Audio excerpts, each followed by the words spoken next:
All right. Tuesday night recording here because we have the 4th of July coming up this weekend. So I thought, instead of recording on a Thursday night, we record on a Tuesday night. But also it worked fantastic for our guest today and worked for his schedule. Ken, we appreciate you joining us today late on a Tuesday night and spending some time to chat with us. Well, thank you so much for having me. I'm glad to be here, even though it's getting close to my bedtime. Yeah, that's not true. It's the summer, right? It's too hot to go to bed where we're from. We're from St. Louis. It's like, I don't know, 98 still outside right now. It's crazy hot. It's crazy. I think you're down in Texas, right? I am. I'm in Tyler, Texas, but it's in the 90s every day. But I've got a pool in my backyard, so right before I go to bed, I go jump in the pool and cool off. Man, that's the way to do it. I know where Tyler's at, actually, if you would believe it. I've been there. I had a buddy who lived there for a number of years, actually. Look, I grew up in Texas, but I grew up I've lived pretty much everywhere in Texas growing up because my dad was a football coach, and I used to say it'd take him 1 or 2 years to piss everybody off, so we'd have to go find another job. But that lasted until probably I was in 7th or 8th grade, and then my mom put her foot down, and we lived the same place the rest of the time I was going through, high school, elementary, middle school, and high school. But I'd never been to Tyler. I'd never seen East Texas until my job brought me to Tyler, and just the drive. You come from West Texas where it's flat. You have circle crop systems, and then you come to Tyler where you got these little hills and you have all these trees and you have azaleas that in the month of April just turn colors and you can't even see the plant. And I joined a golf course when I was a lot younger than y'all. And, 16 of the 18 holes had water. And so, I just never seen something so beautiful, and I've been here ever since. It's crazy to think, I've always heard that, the distance from West Texas to East Texas is longer than, I don't know, like driving across half of Europe or something like that, so that you get a completely different climate as you make that drive. Well, my sister, one of my sisters lived in Hobbs, New Mexico, which is just on the other side of the Texas border. But it's, from Tyler to Hobbs, New Mexico was 13 hours. Yeah, and I drove that one time, got a ticket going and coming, and I never drove it again. Yeah, I could see how that would happen, right? Just like, I got to get there faster. I got to turn this 13-hour drive into a 12-hour drive. So are you guys going through a heat wave down there too right now? Well, I was trying to think what kind of summer we've had. It's very hot right now, but is it really? In the 90s is not really hot for this time of year. It's 100. It could easily be 100. But I'm telling you, I have a one of those mini splits on an outdoor room, and I have it programmed to come on when it gets over 84 outside, and then an hour after dusk to go off. Well, now it won't. It just comes right back on because it's still 84. So now I just changed it to go off whenever it gets to 82 in the middle of the night. So but it's crazy. It's it's that time of year where your pool cannot stay. It's just sucking up so much chemicals. It's just to keep up because the heat just burns off all the chlorine. I'm thinking about going to the. Go ahead. How's your humidity? Humidity's fine. In Houston, it's bad. I remember the first time I ever flew to Houston, you get off the plane and you just get hit by, it's like you're walking into a sauna, you're carrying a folder and it just melts. And I was like, I don't have anything to compare that to. And, Tyler, the rest of Texas is fine. But when you get down to Galveston, you get down to Houston and it gets this time of year, you just feel like you're in a sauna. Yeah, that's how St. Louis is. We get that humidity, and you get that with the 98 degree temperatures. It feels like 110. So I was going to say, I'm thinking about going down to the river this weekend for the 4th, and that spring fed, we've been getting all these reports from Europe where they don't have air conditioning and they're having a heat wave. And I'm like, I really can't complain. I work in an air conditioned building. I go home to an air conditioned home. And so, my attic is foamed, so even if I went into my attic, it's not hot. So it is. I really can't crazy. complain. to think that, these places, they don't, I was just over in England actually, and a lot of the places didn't have air conditioning. Luckily, we missed any of the heat wave. It was actually quite nice. But I heard they're up to like 1,300 something deaths across Europe from this heat wave. And like 80% of them are over the age of 65. So, this is a big deal for them. Whoa, 65. I know, sorry. Sorry. That's why we have air conditioning here in the States. Well, Right? I'm a young 65, and, somebody from my Sunday school class keeps asking me, do you dye your hair? I'm like, no, first of all, I'm too lazy to dye my hair. And I had a grandfather whose hair turned white in his 30s, and I used to pray to God, please let me have hair like, Papa. And I'm like, no, I'm really glad God did not answer that prayer. And as long as further he puts it off, that's okay with me. But I'm not trying to keep it anything other than what it is. Well, you look great, and I know you lead a busy lifestyle still at 65. You have your own podcast. You sit on a board, a bondsman's board there in Texas, I think, and Yes, sir. you're a lawyer. You're still practicing, I assume. Oh, very, very busy. Yeah, well, tell us a little bit, just about yourself and about the conversation that we'll kind of jump into. We definitely have some questions about some of the cases that that you referenced to us privately, but also just the the business of being a bondsman in general. Well, I'm an attorney. I'm also married to an attorney, and my wife is much smarter than me. She's a staff attorney for a United States magistrate judge. And we have 2 kids. My oldest just got married 10 days ago. And, if she's listening, I need grandchildren as quickly as possible. Hint. Hint. I don't. But I've been an attorney for a long time. I've graduated in 1989. Like you say, I've always been kind of hyper. I argued my first case at the Supreme Court of Texas when I was a 4-year attorney, which is something you have to do before you can be board certified in civil appellate law. Well, you have to do that by you cannot get that credential before you've been an attorney for 5 years. So I was eligible to take the test when I was a 4-year attorney. And so I took it when I was 5-year, and then I got it. But I ended up giving that up probably 10 or 15 years ago because I'm in private practice and it's hard to keep that.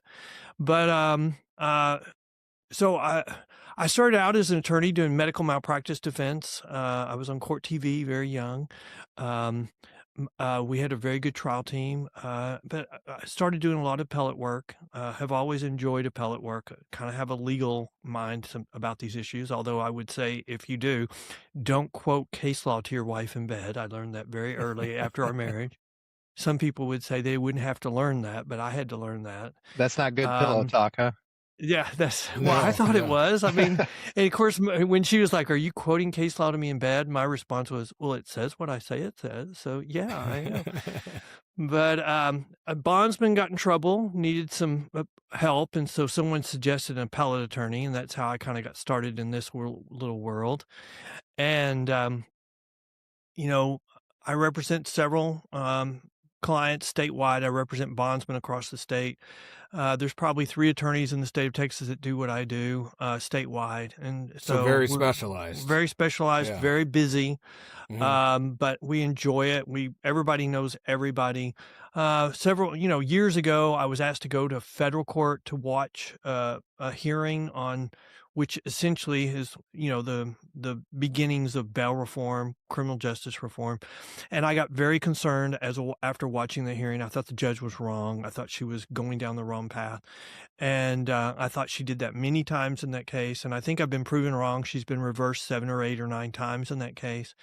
And so I told our industry we had to become experts on these issues, because if we don't tell our story, or we don't tell the opposite story of what the activists are saying, no one's going to say it. So we set out to become experts on these issues.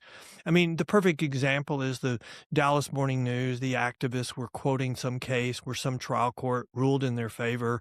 And I ended up writing, and they said, every trial court that's looked at this issue has found the private industry bail unconstitutional. Well, the problem is every court of appeals that has reviewed those decisions has reversed.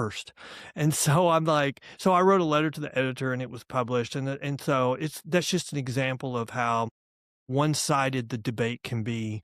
And so we've decided to get in there with the data and show. So when AOC says we need to defund the police and we'll be safer, we have the data that shows when you defund the police, the first thing that happens is crime goes up, and it goes up substantially. And the very people you say you're trying to help are the ones that get hurt the worst. So, so we're here to talk about criminal justice reform, bail reform, what works, what does not work, and the over politicalization of these issues, so that it doesn't, just to the activists, they don't care whether it's going to create crime. They just care about, the results, and that's what we're putting the stops to. Yeah, and we've covered certainly topics like this before on the podcast. Just Duds and I, and we actually had just a couple of weeks back we had Adam Swartz. He's the CEO of a company that does paid protesting and organizes protesting, and he was a great guest. And he talks about you can go back and listen to the episode if you want, but he talks about how he works on both sides of different issues and tries to stay out of some of the bigger issues. But when you bring up, activism and things like that, and we've certainly covered it before when it comes to social media and the mainstream media, and the misrepresentation, I think, a lot of the times of the facts. And, as I've gotten a little bit older and started to pay attention to judges and court cases, and I think, prime example of, you see a ruling and you're like, okay, well, that's going to get appealed and it's going to get kicked back. And then you start looking at records for some of these judges, where they're like, oh, well, this judge has been wrong on this issue 3 or 4 times, or, why is he ruling this way or she ruling this way? After making, I don't want to say a mistake, but, after, these superior courts are saying like, no, like this is the way it has to be done. And of course they're usually panels too, right? So you have a system that's in place. And I think, growing up, I may have been a little naive. You think of, judges, justices and all of that stuff of really being bipartisan. But it turns out that, a lot of them have, I don't want to say agendas per se, but, they have their ideologies built in, and they tend to lean one way or lean another way. And it's very interesting to me to see that sometimes, that it's not always the letter of the law. And it can be political pressure, it can be activism, media pressure, all kinds of different things that influence some of these decisions, on local levels, state levels, federal levels. Historically in Texas, judges are elected, so, they're partisan elections, Sure. but Texas has always been a conservative state. So, the pressure of running for election has really historically been a good for law and order. So judges feel the pressure to err on the side of public safety. That's really changed in the last decade, especially in some of our urban areas, especially as the activists have gotten involved in elections. But this last election, we've seen a kind of a full circle. So in our urban areas, there was this group that ran some, great commercials talking about, the judges that are over politicizing, are getting over politicized, and they're looking for specific results, not for public safety. And like in Harris County, every contested judge, so Houston, Texas, that had a Republican opponent lost. And, just probably 4 years before that, every Republican judge that had an opponent got defeated by that, because of the activism, because, certain minorities were being mistreated. And so we had to correct that. Now, it's self-correcting to public safety. And that's what you see over time, is the public can't stand for more crime. They demand public safety. I think we're, I was going go to ahead. ask, are you seeing a rise in just outside money coming in to these elections to try to push these activist judges into these positions? Well, we have seen that for a while now. The Soros group was throwing money at DAs. They discovered that they could change criminal justice very quickly with just a little bit of money by throwing, the equivalent of 4 times what would normally be raised for an election, but they raise it in, Democrat strongholds, and they do it in these urban areas. Look at Gascon from LA. I mean, they come in and they say, well, we're no longer going to do all these things. We're not going to seek enhancements for drug charges. So if he's got 20 pounds of meth, we're going to treat him just like possession. And so it's 2 weeks in jail instead of 20 years. That's crazy. Oh yeah, absolutely crazy. And so, but I think the problem, or what they're discovered, is that those people have a short shelf life. They don't last but 1 or 2 terms, and when they get defeated, they get replaced by a law and order DA. I mean, we've seen that in Bexar County in Texas, where the DA in Bexar County was, a soft on crime guy, and probably a little bit soft on crime light because it's Texas, but he's being replaced by a Democrat who said he went too far.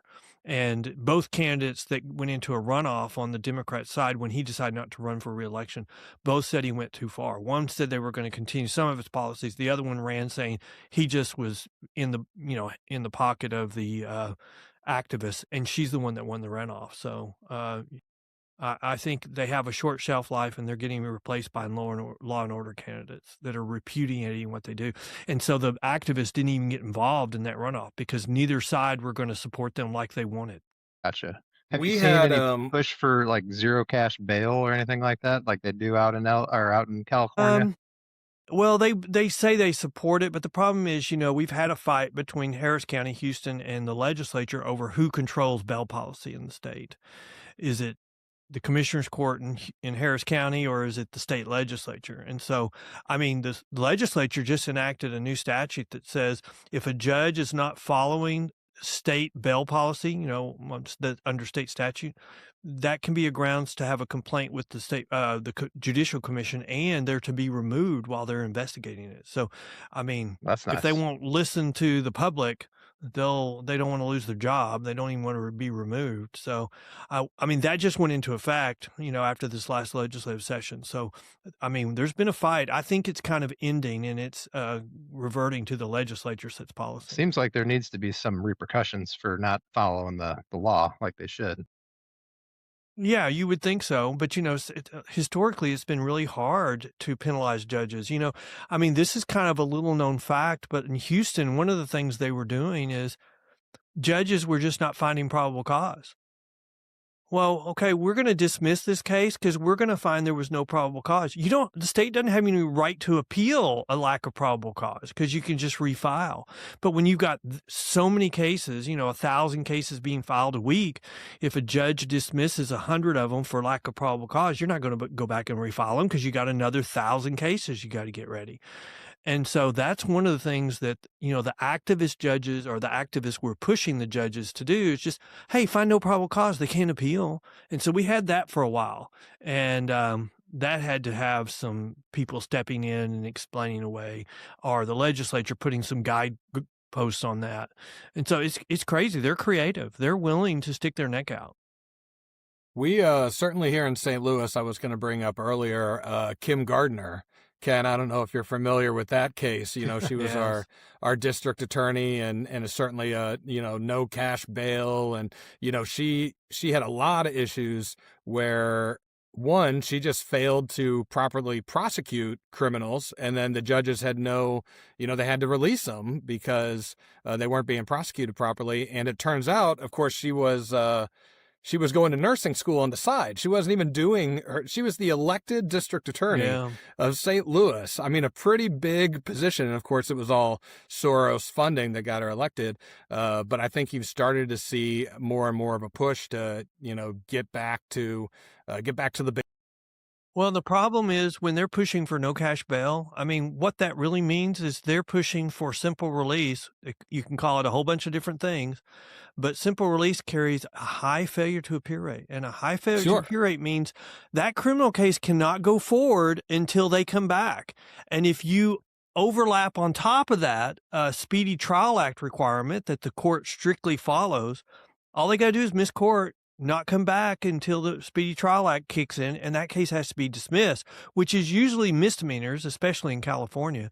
But I mean, think about it. If you're going from a less than 10% failure to appear rate with the private industry to up to an 80% failure to appear rate, I mean, you can't require anybody. I mean, you can't hold anybody accountable because you don't have that much jail space. And so that forces your local officials to dismiss cases. And when you're dismissing that number of cases, which they do, criminals see that as a green light to commit more crime. That's what I was I gonna think that's say. exactly Yeah. it. Yep, Criminals exactly it. know. We had an incident on Sunday, and I think this might segue into one of our other talking points, but here in St. Louis, at the soccer game, and Duds, I don't know if you heard about this, it was all over the news. It was the City 2 game, so downtown stadium. I have season tickets to the primary team, which would be like the major leagues, but they're on break for the World Cup, which I have on the background and waiting for the Mexico game to start, root against Mexico here. But so the City 2 game was going on, and this is a little bit more affordable, lots of families, especially during the summer. It was a Sunday evening start time, and there was a shooting just outside the stadium. I didn't hear that. And of course, so now we'll talk about it later, but now it's a whole big thing because, of course, can the city, keep that area safe where, on real match days, you have 25,000 plus people downtown in one area. And the shooter, I think they ended up arresting 2 people, but one of them, they were both young, 19 and 20. One of them had an ankle monitor on him. So I don't know what, or why he had this ankle monitor, but it certainly did not prevent him from out there shooting people up. Now, this wasn't a mass shooting. This was it was a dispute between him and other people or whatever. So, but still, there were stray bullets that, were right outside the stadium where you got a bunch of people with families. And so now it's a big thing. But, you wonder, you see these criminals that do get out. And like I said, I don't know why, he was out or what his bail was or, why he had the ankle monitor. But clearly it didn't matter. He was still out there committing crime and putting innocent people at risk. I mean, they think that, the activists sell, the ankle monitor as the cure-all, be-all, cure-all, and it's the placebo. I mean, there's a perfect example right there. It's just window dressing. We've got a great example from Houston where a guy's on trial for murder or fixing to go on trial. He's charged with murder of his significant other, and I think it's their child. And, so Friday at 5:30, he cuts off his monitor and he drives or somehow goes to Canada. And in the meantime, he gets a fake passport from another country. So he's grown out his hair for 8 months. He's grown out a beard for 8 months. He's now got a fake passport and he flies from Canada to Italy. And in Italy, they finally discover that he is not who he says he is, and they're now, he's fighting extradition. But he got a 3-day head start because he waited till 5:30. Well, the GPS monitoring company immediately sent an email. The problem is the people that are going to receive the email aren't going to see it till Monday morning because they're gone for the weekend. So did he know that? So this is the Lee Gilly case, and I did some research on it. It's actually a fascinating case. It is. Just in general, but certainly the aspects we're talking about. But this is not a good dude. Like you said, killed his wife, killed his Allegedly. unborn baby. Allegedly, you're right. Allegedly, he phoned in my it in. opinion, he killed her. Yeah, based on the research I've done, it certainly leads that way. And now you've got him running. Well, there's strong evidence. So, they posted. They posted Yes. $1 million bond. So there's strong evidence that that he's. I was going to ask you about that, right? So this was not a situation of no cash bail or anything like that. Like No, $1 million he posted bond. $1 million bond. His family put up property, I think. And did he know, though, at Friday at 5:30 that nobody was going to see this notification that tampering, and that he was going to have that 3-day head start? Or was he just playing the odds? This is something that people argue all the time. How would he know? My God, he knows the courthouse is not open on the weekends. He knows the court staff doesn't work on the weekends. And this guy sounds like he's really intelligent, maybe psychopathic intelligent. But he grew out his hair, grew out a beard for 8 months, and then somehow figured out how to get to, get a fake passport and get to Canada and fly to Italy, and picked Italy because of their extradition laws and, their opposition to the death penalty, The and death immediately penalty, yeah. claimed that he was being prosecuted under the death penalty, and that's the reason why he went there, when that was not true. That was a lie. And so, he's So he's still in Italy. They He haven't is. sent him back. I know we've tried, I don't know, Texas. No, or they've been waiting federal for the or- United States to issue a warrant, either Mhm. what do you call it, Interpol warrant or some kind of international warrant. That's been done, so they have a hearing scheduled. I'm being told that they're going to have a hearing, and we should expect that they will decline his claim for asylum, put him on a plane, and send him back to the United States. I just don't believe it's going to be as quick as everybody thinks it is, because I don't think the wheels of justice, turn very quickly in these situations. Is he? It's funny. Is he apprehended? Is he in jail over there? Yes, he never made it into the, Okay. outside of the airport. He got taken into custody. Now, he's asked for bail in Italy, and they said, no, you're too much of a flight risk. Yeah, a little and bit. Can you imagine if they had released him? He'd be gone the next day. Duds, we were talking about a case in England a while back where in 6 months, 9 months time, it was after a murder. He was in jail. The U.S. system, I feel like sometimes works so slow. Like you need 3 years to try a murder case these days. And so you're right. To this point, like how long is it going to be before he comes back? The case is, the trial is obviously on hold. Then he comes back, maybe, hopefully. Then how long to kick everything off again? It could just delay everything by years. And meanwhile, the family of his wife, so his in-laws or whatever, and his kids, he has 2 other kids, they're all going through it right now. Well, I think it's a valid criticism, the length of time it takes for the criminal justice system to get cases resolved, and especially in our urban areas. And it's just a sheer numbers game. And I think that's a valid criticism. But okay, so why would we then use release systems that make that worse? Mm-hmm. Why wouldn't we look at the statistics and say, we're going to use this release, we're going to lean more heavily on this release system, the private industry that has the lowest by far failure to appear rate, which means just by the release mechanism, we can get cases to trial and to resolution quicker to get resolution for victims. But that's not the way the activists look at it. When you tell them that it's not working, they're like, oh, well, we just need more time. No, you don't need more time. Now you're seeing them make a different argument. Now and I take this as a tacit admission that they're recognizing that their release mechanisms that they're proposing have high failure to appear rates, because now they're saying, well, we shouldn't look at every failure to appear. We should only look at the willful ones when they intended to miss court, not when they stupidly attended miss court. I'm like, they're both the same. They both do the same damage to the criminal justice system. And what do you do with the stupid little Johnny that starts out oversleeping but then gets scared and run? When did that become willful?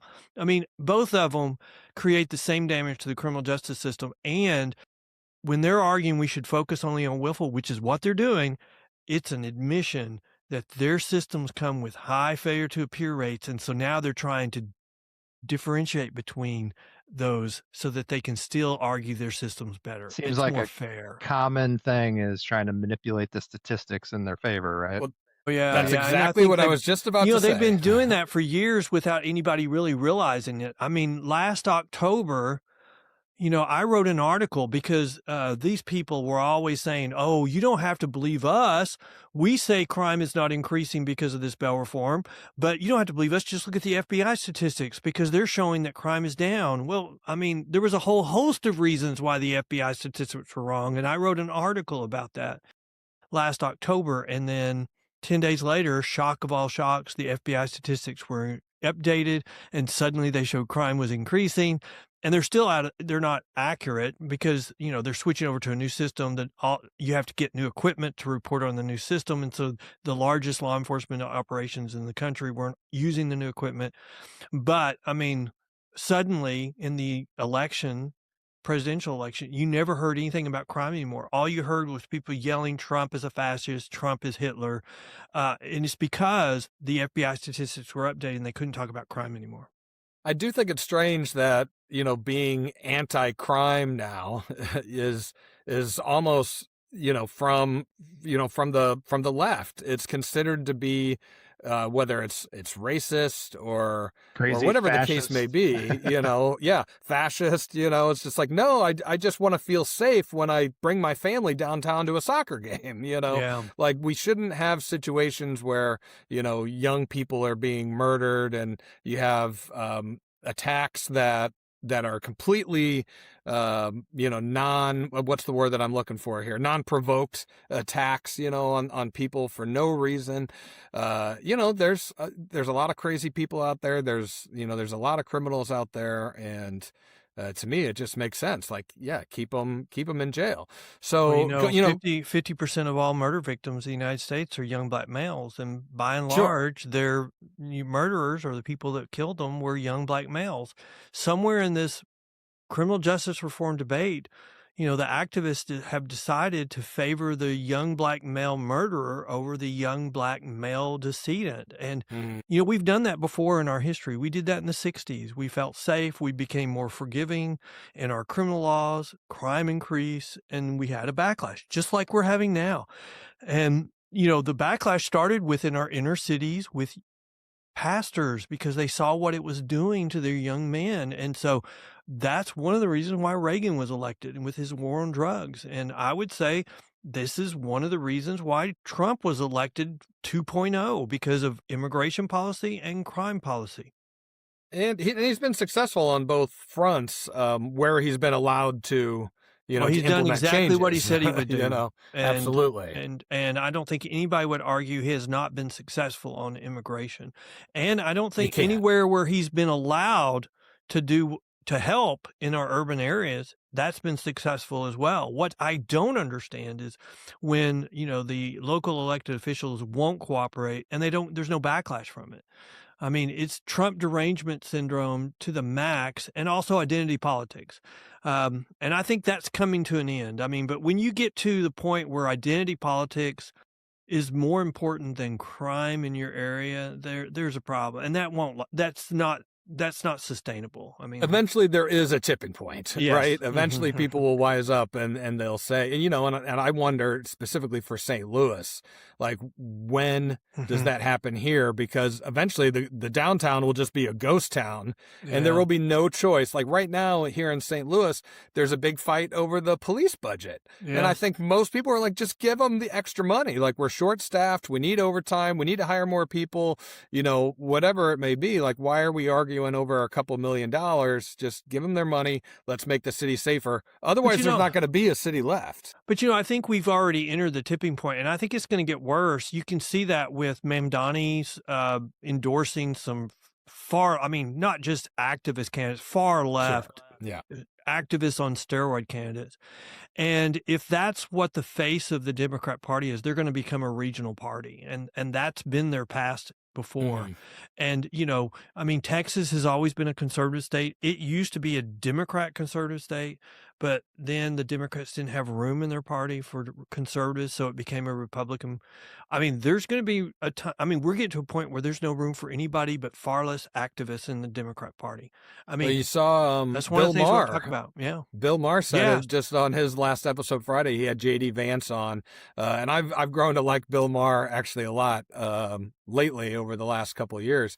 But yeah, had JD Vance on, and he said his vote is in play. He says it keeps going down the the Mamdani route and the socialist route. That I understand what you're saying about Bill Maher, but what Bill Maher does not understand is his program that's been on forever is a contributor to getting us to this point.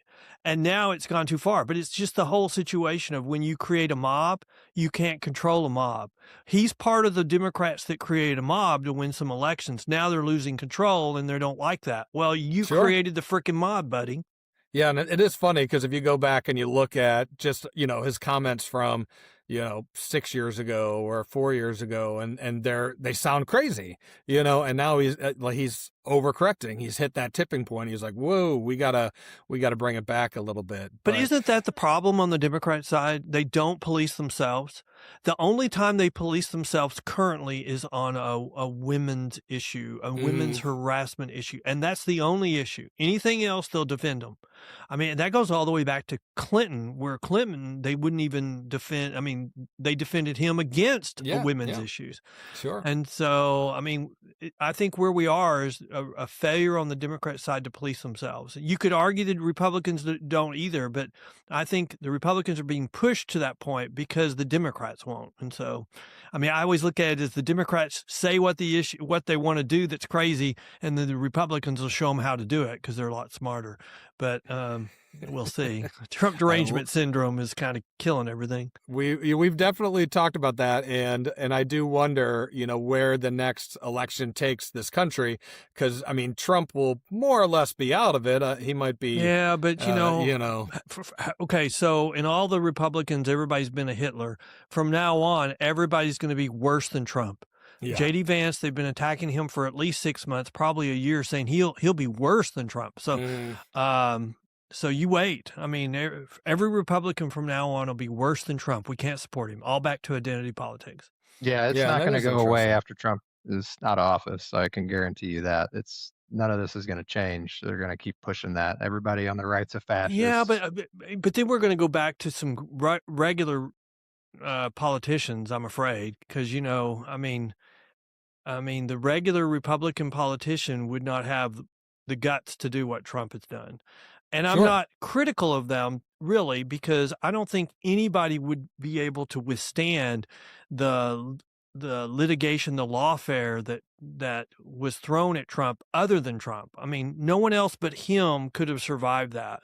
He has the resources, and he has nothing to lose. He's not even. But he a politician. also knows who he is. I mean, Exactly, they can criticize him, they can make him up to be a cartoon, but the reality is, look at his family. Trump knows who he is. He's comfortable with who he is, and he's going to make decisions based upon that. I mean, the only people that I know of that are like that, I would say, is a well-grounded Christian. They know who they are. They're not trying to impress somebody. They're not trying to be like the Joneses, and so they make decisions within themselves. I think Trump does that, especially in our urban areas where he's trying to help. I mean, what does he get out of that? Are those urban areas going to start voting Republican? No. So all he's doing is trying to help people to have a better life when the Democrats have not, or the activists have not been doing that. And of course they're going to attack him for that, because if he got any credit and it worked, they would never be elected again. That's exactly right. Yeah, well, we kind of talked about this last week in last week's episode, Duds, where we have 4th of July coming up, big one, 250th, obviously, and from the conservative perspective, most conservative Republicans, I forget what the exact stats were, but it was like 96% are proud, to be an American, and what was it? It was like 89% are celebrating this 4th of July, and then on the opposite side, it was like 38% were proud to be an American. And then it was like something like 40% of Democrats, not only are they not proud to be an American, they loathe. But isn't that American. a sign that they're Yes. running off people? I mean, okay, I'm old You would enough. think so. I remember the 200th anniversary of this country. And I was in a small town. I was 15. We had a huge parade. We had a kangaroo court. I mean, they were pulling people in, and it was all fun. Watermelons, all the things that you would think of on a stereotypical small town parade celebration of the 4th of July. And then this year, for our 250th, we have 10 states that are boycotting the festivities to celebrate. I mean, because Trump is involved in somehow. I mean, really? I mean, Yeah. Really? I mean, And then going back to the crime aspect of it all, my wife and I, we used to love going to downtown St. Louis. We'd take the kids and we'd do the fireworks under the arch. I mean, it's an yeah. amazing experience. The air show, you got music, and I mean, what better spot, outside of, over the Statue of Liberty or, a couple of other locations underneath the St. Louis Arch is as awesome to watch fireworks. And we had a great time. Everything was fine. But then as we were leaving, chaos. There were, crazy fireworks, gunshots, people running all over the place. And now my wife is like, we can't take the kids downtown to do fireworks, so, Okay. When I was in we want to college, celebrate. and granted that was 40 something years ago, but, if you were a girl, you did not go outside at night by yourself. Mm-hmm. You always went with a group or a guy. But I'm going to course, tell you, yeah. as a guy, I never thought twice about going outside by myself. I mean, if I wanted, No. I mean, I was fixing to graduate. I had a dream that I was dead broke and I was going to have to ask my parents for a loan. And so I had to immediately get up and 2 a.m, go to the nearest impact machine, which is what we called them at the time, to check my balance to prove that I wasn't broke. I would never do that today. I mean, go out at 2 a.m. to go to a financial institution to check my balance. I mean, let alone a girl. I mean, nobody should be doing that at 2 a.m. Of course, now you can do it on your phone in about 3 Well, seconds. that's Times true. have changed. Absolutely. That's a good point. Yeah. You just pull up with your phone and you don't roll over, you get a little light and you go, okay, buddy. Even just if about you're you. having a craving for McDonald's, you just hop on an app and they'll deliver it to you at 2 o'clock in the morning. So you don't have to be out as often, but nevertheless. Okay.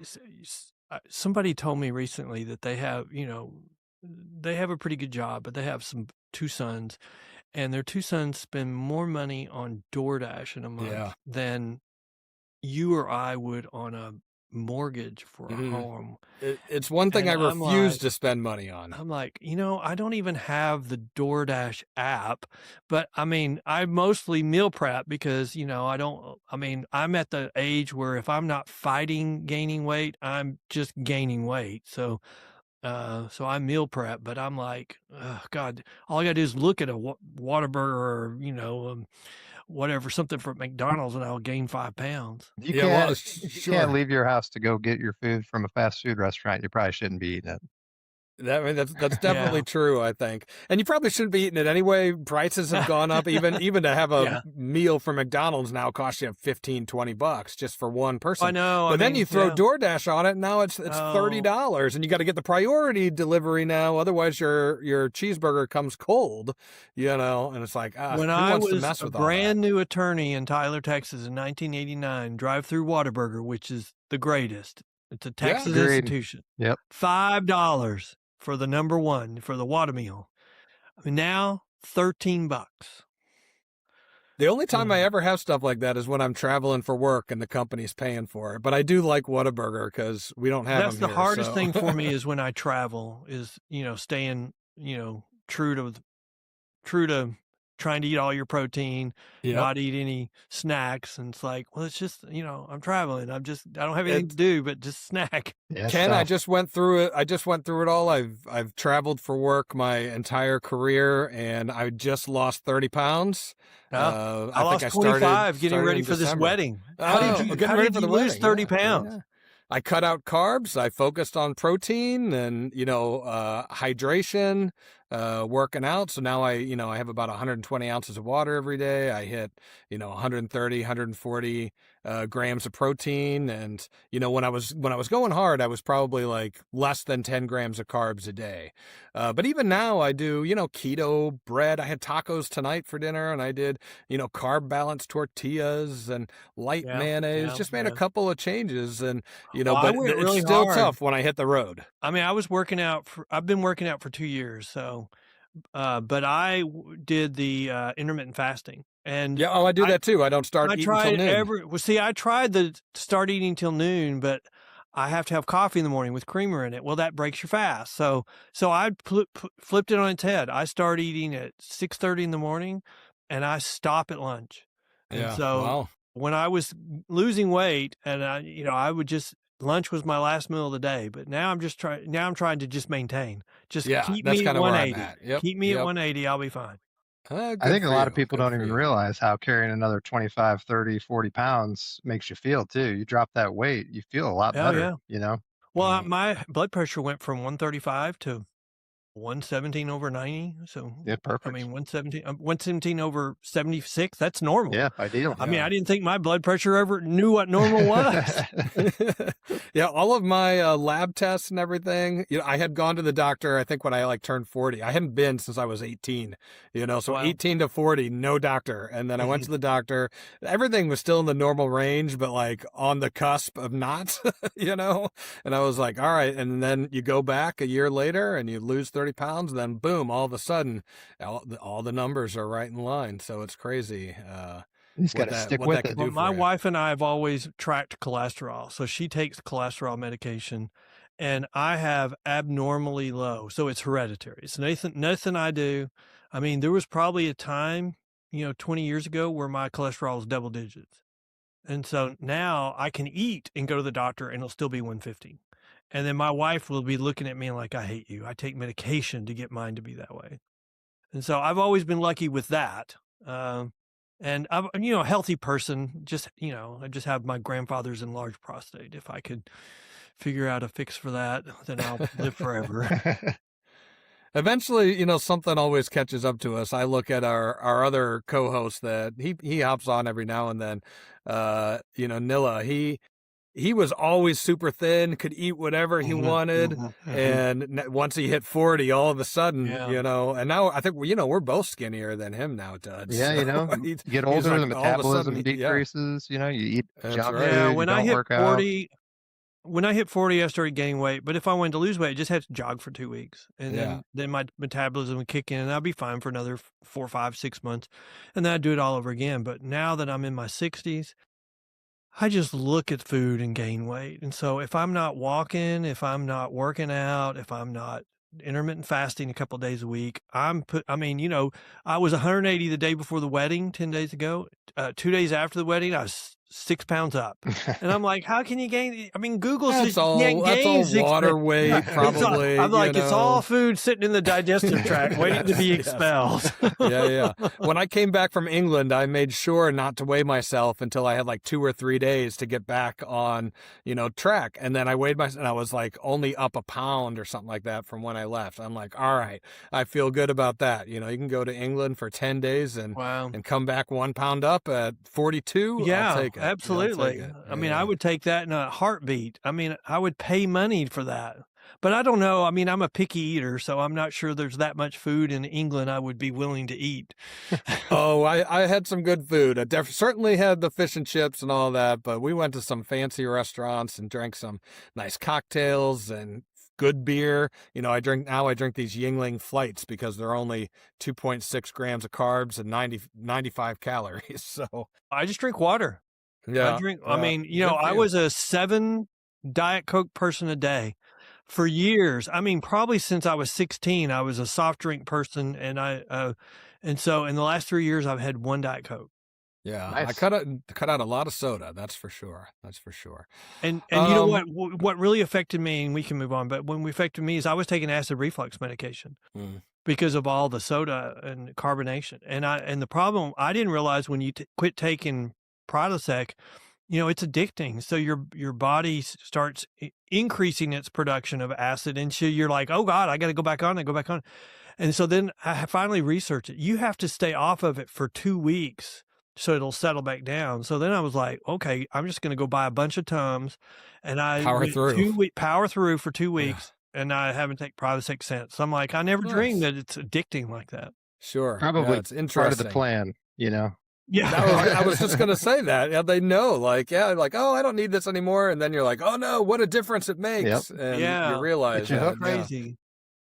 I mean, All right, so we get old, we gain weight, we start committing crime, and, we're living in a great time because soft on crime, they're not going to do anything to us. But, that's not going to last very long because the public will demand it. That's why I'm very hopeful about what's going on because we're seeing vigilantes I mean, that's what happens when you don't provide public safety. People demand it, and that's usually vigilante justice. And that's why, like New York, they prosecute those people. Well, that's what I was just gonna say. I'm trying to remember the guy's name in the subway, that they went that's after. who I'm thinking of too. Yeah, for sure. And he's just trying to help these I know, people in the but subway from but a he had to crazy spend person. all that money Are you talking for the about, jury to is find him that not guilty. Alan Petty or And he was Preddy. former Marine, but I Yeah, mean, right. they did all that so that to send the message, Mhm. don't be the next Good Samaritan. Mhm. That's all that was for. Right. Right. Yeah. And then again, it turns into a race issue. It's all over social media. Before Yeah. anybody can gather legitimate facts, he's labeled a racist. Yeah, and but a vigilante. this is the problem it gets to me. When they start saying it's a race issue, aren't they really saying that minority group is not entitled to public safety? I mean, Sure. nobody wants to say that, but that's what they're saying. This minority group has free reign Mhm. and they get special treatment. And so this minority group does not deserve public safety. Yeah. Well, how I can mean, you have you look at the passengers on that subway car. I'm sure the Yeah. majority of yeah. them were minorities. how can you have Go ahead, Dutch. a set of laws that are applied differently to different groups of people? It just But we've done that. But I mean, that's the reason why we have a disproportionate crime problem, because is for so many years, as long as you kept your crime within that minority group, nobody cared. Mhm. And so then we started caring. And so, we had a disproportionate amount of crime. So we had a disproportionate amount of people getting arrested and putting in jail. And so now it's a race issue. No, it's not a race issue. I mean, you could argue technically it is, because historically, as long as they stayed within their race, nobody cared and nobody prosecuted. We've started to care. And so that's not a race issue, caring. And I think that perfectly applies to St. Louis. We have areas of the city that are predominantly African American Black neighborhoods, and And you can't that's go. where the crime is. And Mhm. it's so bad that you hardly even hear about it on the news. There's shootings. Yeah. It's just like up in Well, and I Chicago. look at Chicago when Yeah. they start talking about, all these politicians meeting with gang leaders right before an election. I'm like, I mean, those cities are controlled by gangs. Mhm. No wonder we have Mhm. so many shootings. It's gangs, and we don't punish gangs anymore. I mean, Well, and why I always not? thought St. Louis still, gets misrepresented a lot because, we have the greater St. Louis area. And again, Dudge, we've talked about this on the pod a lot. We have the county and we have the city, and we're one of the few large metropolitan areas in the country that's separated out. Well, so when you look at the FBI crime statistics, St. Louis is always the murder capital of the world. Well, or the country anyway, is because it's such a small area. It doesn't actually represent the 3 million people that live in St. Louis or in the St. Louis area. It only represents the 300,000 that live in the city. And of course, that number is dropping every day and the crime is going up every day. And most of it is limited to a few blocks up in Mhm. in the North City, Yep. right? So more times than not, you can go down to the Cardinals game, you can go down to the soccer game, and you're going to feel pretty safe, especially when there's lots of people down there. But you know exactly what areas not to go to. And those are the areas with the gang violence. And the other thing, sticking with St. Louis, is a lot of the time those crimes aren't even being committed by the St. Louis population. We have people that come in from Columbia or Jeff City or Illinois to conduct their business in abandoned buildings in Yeah. downtown St. Yeah. Louis. And so when you look at the arrest numbers, they're not even St. Louisans. That's just where they're conducting their drug dealings and things like that. But I mean, I think we've had a lot of statistics now showing that 60% of the crime is being committed by a small group of people. Mhm. And so we Repeat know, offenders. yes, we know Yes. what to do to address 60% of the crime.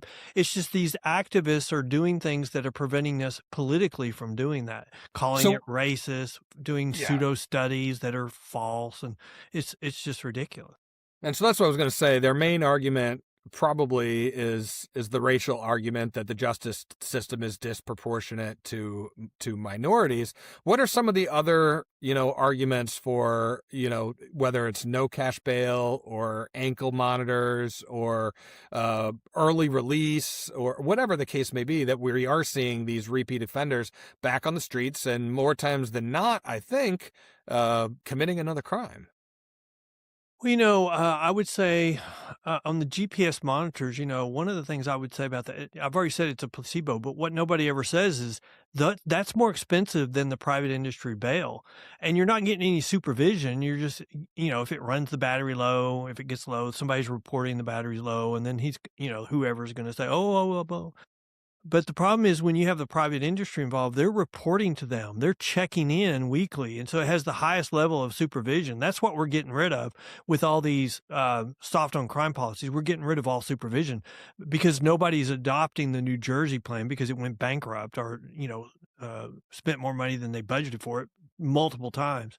So I think that's a problem. And I don't know how you overcome that when it's just a political argument. I think the other thing you hear, the argument started out is we're going to have to change the way we do bail because the private industry is unconstitutional, and you're going to hear that the courts are going to eventually rule it's unconstitutional, so we shouldn't wait for that. The problem is the courts have now ruled it's constitutional. I mean, the 10th and the 5th Circuit have ruled it's constitutional. So now the arguments have shifted to, well, it's just not fair. I mean, it's just not fair. Well, wait a minute. There's a former judge who was a mayor that was on a News Nation town hall and she said, until you have a replacement, an alternative that has the same low failure to appear rate and the same high level of accountability, you don't have a replacement. And so I would argue all these that's what we've been doing. These soft on crime policies, we've been trying out experiments that have failed, and they won't even admit they failed. And so how do you find a compromise with people, with activists who won't even admit what they're trying is not working? And now they're trying to shift the whole argument to, well, we shouldn't talk about all failures to appear. We should only talk about willful ones because that's the one they intended. But, oh, by the way, they have a Fifth Amendment right, so you can't make them testify against themselves. So how do you ever find that any failure to appear is willful? And aren't we really just tying the hands of judges so they can't do anything on any failure to appear? So is the argument to have the private, you said it was the private industry or the private bail, is that would that be a requirement? Like you have to Well, go through that, or? I think that the push is to get rid of it, but there's really not an alternative. That's the reason why it's hanging on. I think that we have to have, under the Constitution, we have to have an option for people who are first-time offenders and who are poor. But if I was a judge, I would be leaning more. I would be requiring people to use the private industry more. They would have to show me a good excuse why not to when there's such a difference on the failure to appear rate. I mean, I want my cases to get resolved if I'm a judge. And I don't want, potentially you're putting the defendant in a worse position because if they fail to appear, they can file bail jumping charges on them. And if they're charged with a misdemeanor, a bail jumping charge is a felony in Texas. And so, do you really want to put them in a worse position? I mean, there's some studies on this now from COVID. There's a study from a county in California, Yolo County, California, where the DA compared releasing someone on simple release, low level, nonviolent offense versus releasing somebody on the private industry. He found that persons released on simple release had a 200% greater chance of being rearrested in the next 18 months for a violent offense versus someone released on the private industry bond. And that's just because of the involvement in the family and also supervision. I mean, we're giving up families having opportunities to turn their people around, and we're doing it with the activists saying, well, we just don't need that. I mean, we're giving up on that generation.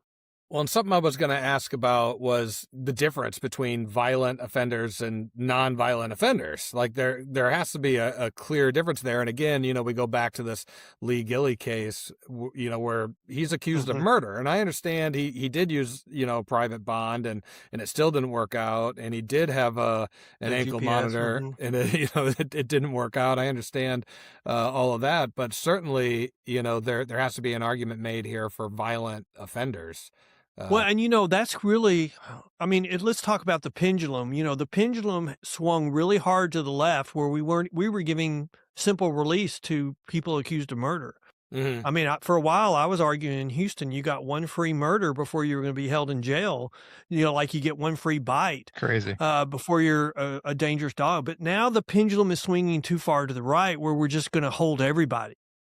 until trial. And the public won't support more crime as a result of the first one. They're not going to pay for everybody being held on the second one. So you got to find a middle ground. And the middle ground is, you know, leaning more on the private industry and having a level of accountability. So like this guy from, you know, flew off or went to Italy, when he gets back, he will not get out of jail again until his trial is over. And if he's found guilty, he'll go to the pen.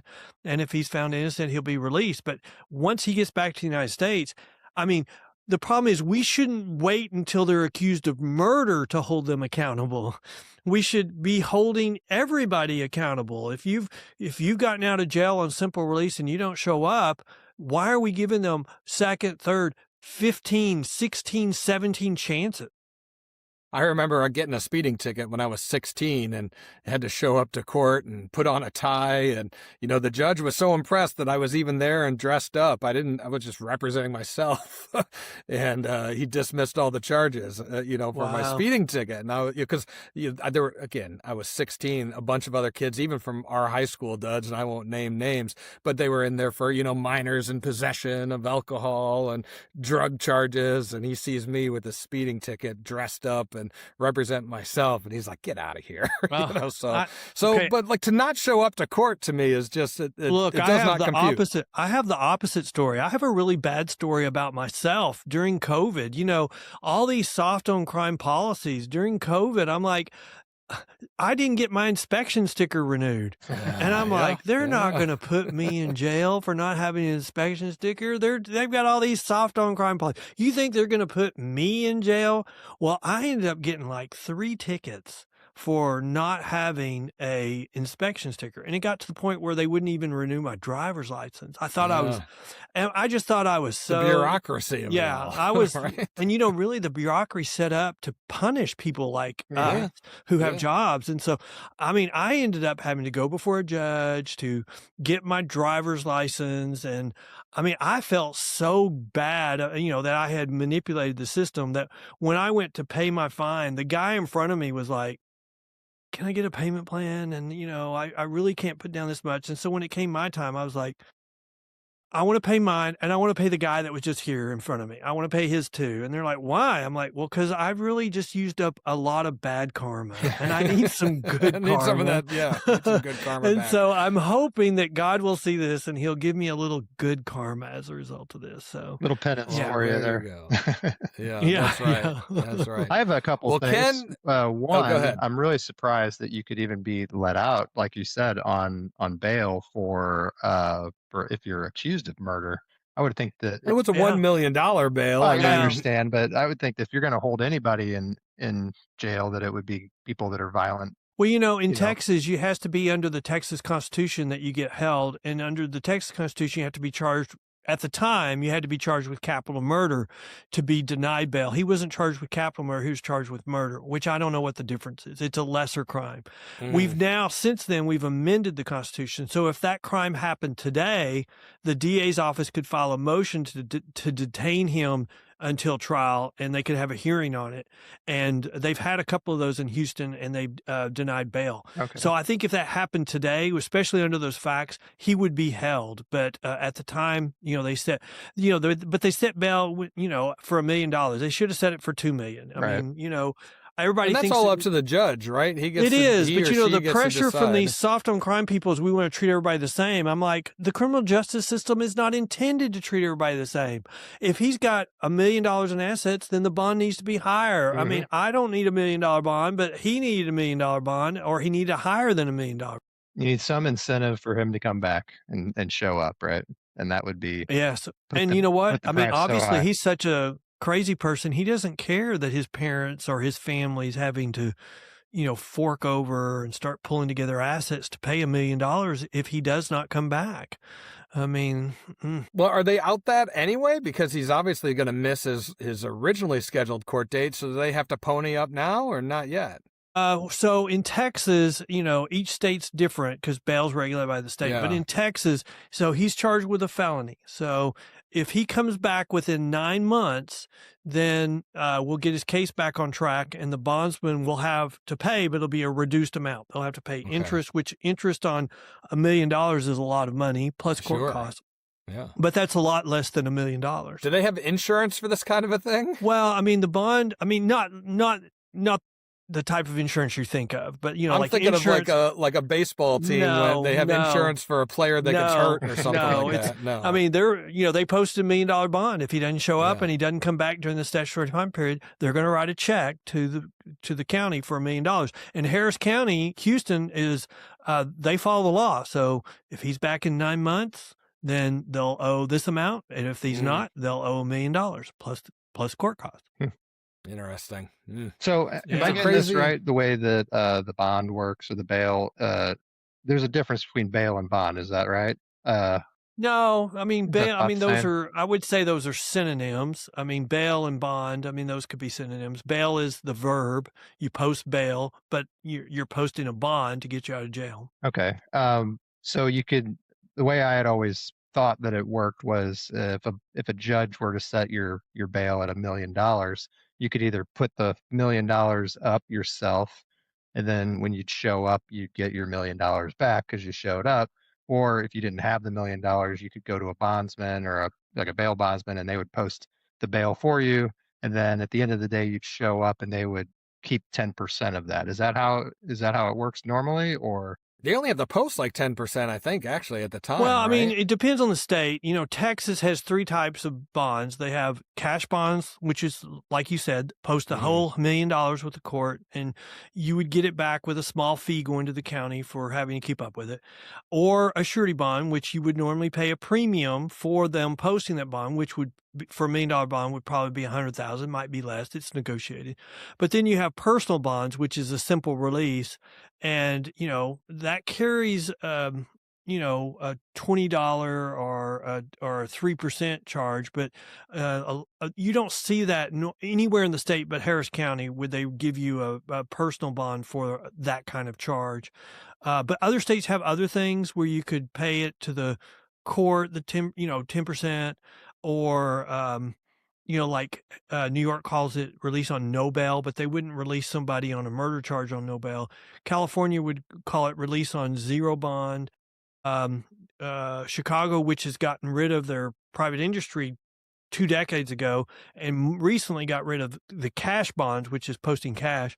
Now they just have a simple release. Their failure to appear rates have gone way up, and you know the activists are just saying but you know the clerk of court for Cook County said their failure to appear rate 75%. So when would like a bounty hunter get involved? Well, the bounty hunter's only going to be as a result of the private industry posting the bond. So because they're going to pay them to they're going to pay them a fee for serving that warrant. And so that would, you know, we call it a recovery agent, or I do. I mean, but bounty hunter, recovery agent, as they're hired by the private industry. Otherwise, like for simple release, you fail to show up, they issue a warrant. I don't think the public realizes that warrant, especially in our urban areas, goes down the hall of the sheriff's office into the warrants division and joins tens of thousands of other warrants waiting to be served. They don't go looking for them. I mean, the number one way they come back into the system is by committing another crime. Mm-hmm. Only the private industry has the authority in Texas to go look for them and to arrest them. The bondsman can't arrest them, but they can hire recovery agents to do the arrest, or they can call law enforcement to get them arrested, but they can't do it themselves. But the only release mechanism where there's an incentive to get them back is the private industry. Seems like it would be a nice idea to maybe have some bounty hunters that could go to that office and check out all the warrants and go track these people down. Is that not ever on the table? I mean, who's going to pay them? I mean, the government's already got police, you know, that they can serve a warrant, but they don't have people to go just serve warrants. So who's going to pay them? I mean, we're not going to have, I mean, it's not like the Old West where they post a bounty for somebody. I mean, there's no one that's going to pay them to go do that except the private industry. And the reason why the private industry is doing it is because they're saving money. They're mitigating losses by doing that. Well, I just meant, I thought if they had to post the bond to get out, then so they don't actually give them the cash at that time. They don't give them the money. No, they're just posting a bond. I mean, like Showing they think of have a bond as assets. signed by the principal and signed by a surety that says, we promise they will appear. If they don't appear, then we promise to pay to the county, $1 million. Now in this Lee Gilly case, they put up property as collateral, is my understanding. But that's dealing with the private industry. So, right. The family in dealing with the bonding company, they put up collateral, but that's just to protect the bondsman. I mean, the bondsman is licensed by an insurance company, and the insurance, either he or the insurance company will pay $1 million to the county if this gentleman, Lee Gilly, doesn't come back in 9 months. And, I've said already, I'm concerned about whether he will be done in Italy in 9 months. I mean, the bureaucracy he could still be there. They're pretty sure he won't be there in 9 months. I'm not convinced. Interesting. I read something, this is a little out there and a little off topic, but that the house that they're putting up with the bondsman as collateral now has a squatter in it, and he's taken up residence. I think those are two different issues. I think his home now has a squatter in it. But I'm going to tell you something. A squatter in Texas is not a squatter in California, New York, right? Or New York. I mean, sure. Like in California, that's a cottage industry. If they can get into your house and be a squatter, you're going to have to pay them $20,000 or $30,000 to get them out. And that's cheaper than going through the courts. That's not Texas. Good. Yeah. No doubt about that. I wouldn't be surprised if they just called the police and had him arrested. Well, I only read a little bit on that. I know that's not what we were talking about. I just saw the headline. I saw that headline. I was like, I think that caused me to call the bondsman in that case. I was like, you got to be freaking kidding me. Right. Great. Well, it is a crazy case, and certainly if anybody wants to read up a little bit more on, the murder itself, the autopsy, all that information's out there, and then of course, how he fled. But Ken, we're a little over an hour. I appreciate the conversation. I think it was a lot of fun. Do you have anything you want to plug? I know you're a published author. You have your own podcast. Anything specific before we call it quits that you wanna talk about? Sure. Let me mention our website, pbtx.com, the Professional Bondsmen of Texas. So pbtx.com. We have we have a blog where we highlight important criminal justice stories. Like you've mentioned, we also have a podcast. There's a link on our menu, or you can just go directly to thebailpost.com. Other than that, I just, start planning your T-shirt. I'm a grandpa in waiting. We love it, and I do want to hear about the honeymoon, so I might follow up to learn a little bit more about Aruba. I told some friends of mine I was going to wait a week or so before I started asking my daughter if she was feeling nauseous. Sure, please let us know. It'd be good news. Yeah. Do you need some aspirin? Do you need a vitamin? Are you feeling nauseous? Well, thank you so much, Ken. We really appreciate having you on, and I'll follow up. I'll send you a link to the episode, and we appreciate the conversation, and blast it out to your audience, and definitely love the cross promotion, but definitely more so than that, the conversation. Well, and I appreciate it so much, and I promise you, if and when I'm going to find out that I'm going to be a grandfather, you will hear the eruption from where you are, and you'll go, oh, Ken just found out he's going to be a grandpa. Can't wait. I love it. Thanks a lot, Ken. All right. Thanks, Bye, Ken. guys. We appreciate Great the talking to time. you. Have a good one.